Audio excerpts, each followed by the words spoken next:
A major tax reform package passes the legislature and a major change in Oregon's political landscape. This is State House for Thursday, June 4th. The Oregon legislature tackling the issues shaping Oregon's future. This is State House, a review of today's activities at the Capitol in Salem. Both houses of the Oregon legislature today completed work on one of the major issues of this session, tax reform. The House and Senate this morning separately gave their overwhelming endorsements of the final compromise version of the federal tax reconnect bill. Opposition in the House was limited to a protest vote over elimination of a minimum income tax. The Senate amendments create a $10 million loophole for the richest of the rich by eliminating the minimum tax, while largely offsetting the revenue loss by increasing the taxes of the elderly and the blind $6 million by eliminating their additional credit. By eliminating loopholes and deductions, the bill permits a reduction in personal and corporate income tax rates. It increases the standard deduction, increases tax credits for elderly and permanently disabled, and allows an extra tax credit for visually and hearing impaired children.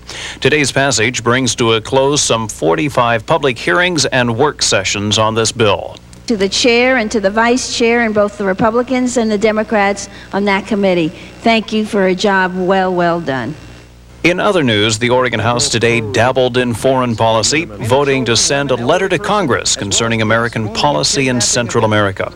Some argued for strong language, such as ending military aid. We as a state get upset when the federal government tells us how to run our business as a state.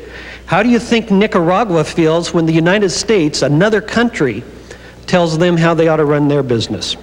But in the end, the House instead approved a memorial to Congress with weaker language, merely asking for a review of a policy of stationing U.S. military personnel in Central America. The legislative staff member under investigation by the Attorney General's office today quit. Senate Business Committee Administrator Robert Parker resigned his legislative post, saying under the present circumstances, he could no longer be effective on the job.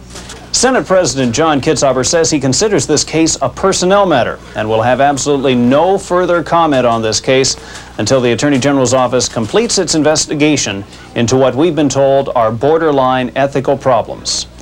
For Oregon Public Broadcasting, I'm Greg Parker. Good night.